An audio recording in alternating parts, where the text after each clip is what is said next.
Pasca perampokan dan penyekapan Wali Kota Blitar, pengamanan di rumah dinas diperketat. Sejumlah anggota kepolisian ikut berjaga.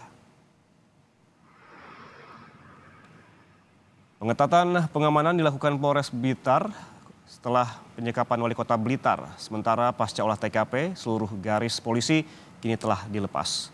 Kondisi Wali Kota Blitar Santoso dikabarkan sudah mulai membaik dari trauma yang dialaminya.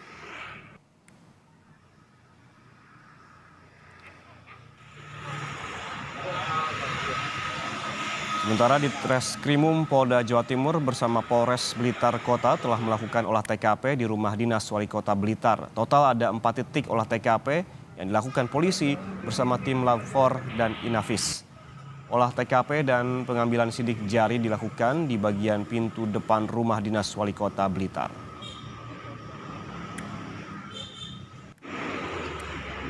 Empat titik yang tadi dilakukan olah TKP, tentu secara teknis tidak bisa kami sampaikan karena itu bagian dari evaluasi kami dan untuk pola untuk pengejaran pelaku.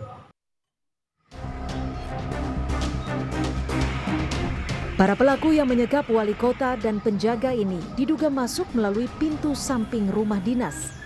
Dari hasil penyelidikan sementara, senjata api digunakan pelaku untuk mengancam wali kota dan anggota Satpol PP yang berjaga.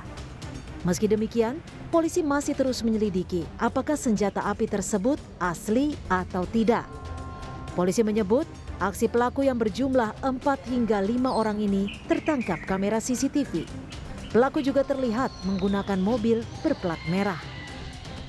Nah, itu bisa belum tentu senpi juga. Mungkin kan sekarang banyak itu korek-korek api yang dijual yang seperti senpi, jadi belum tentu. Tapi karena pada saat itu dalam di bawah pengaruh ancaman dan langsung diikat, bisa softgun, para penjaga ya bisa softgun. Para penjaga juga tidak bisa langsung melihat dengan jelas karena selain mulutnya juga matanya juga ditutup. Para pelaku ini menggunakan mobil plat merah gitu. Ya, sementara masih kita dalami, tapi yang terlihat sekitar seperti demikian.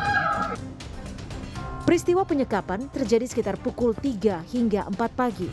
Polisi masih terus menelusuri dan memburu pelaku perampokan dengan penyekapan ini. Winanto Soekarja, Kompas TV, Blitar, Jawa Timur.